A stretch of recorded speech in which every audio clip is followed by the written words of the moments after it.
Welcome to Wager Talk TV. I am Kelly Stewart at Kelly in Vegas, and I'm so excited to present a new collaboration, Wager Talk and GoPowercat.com. My buddies back in Manhattan, Kansas. I've known these guys for a really long time.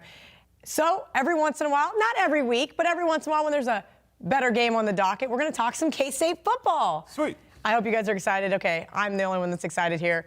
Drew Martin at Drew Martin Bets. Teddy Covers at Teddy_Covers. K-State, I got them at +9. Sunday, I'm sitting in Caesar's Palace with Chad Ochocinco, and the circle lines come out, and I immediately text Kenny White because I've got nothing in front of me.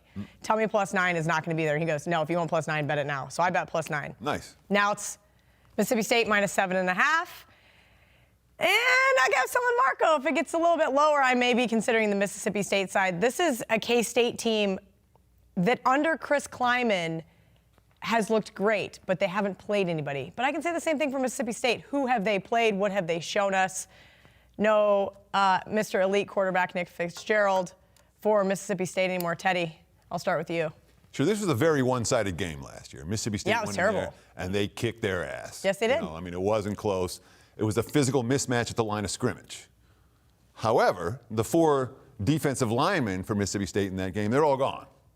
So the question is it going to be the same physical mismatch, or can K-State compete in the trenches? That's the whole handicap right here. Because if K-State, and I was reading in the local papers just today, you know, where Kleiman's like, this is our test. We don't know how good we are. We have no idea. We're about to find out. I think we're pretty good, but, you know, and there was that but in his quote. So it's not a play where I'm super confident in Kansas State.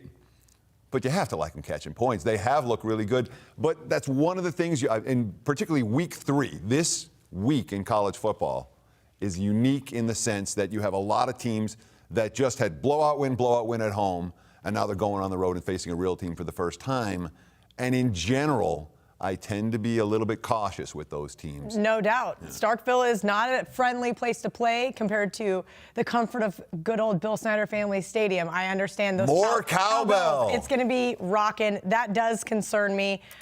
Drew, what do you make of Mississippi State first and foremost?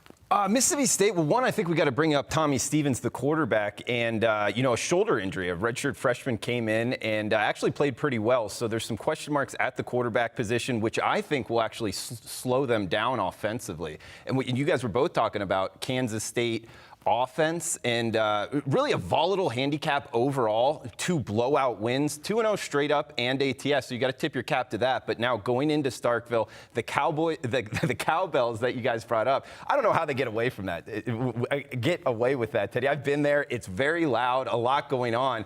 I just think it slows them down offensively. And both defenses, I think, have an advantage. I would look towards the under. And sidewise, if you made me play it, Kansas State against the SEC hasn't fared very well. We can go back, back to 2014. Got to bring this up, Kelly. I brought it up Auburn. This morning on the Powercat Podcast. That's exactly what this game reminds me of. K-State should probably win this game. They're probably going to cover this game, but they're going to lose it because they beat themselves. It could be a head game, heading down to a tough place to play in Starkville. And I just think defenses dominate. I would look towards the under. I want to talk about Tommy Stevens for a minute because the markets have basically said Tommy Stevens is out. They don't care. And it was a close competition in camp.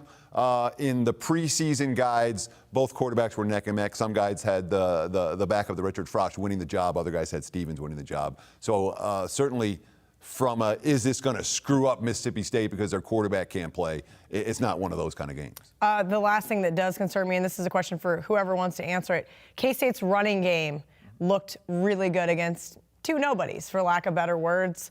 They're not going to be able to run against Mississippi State is my concern. Do you guys agree with that statement?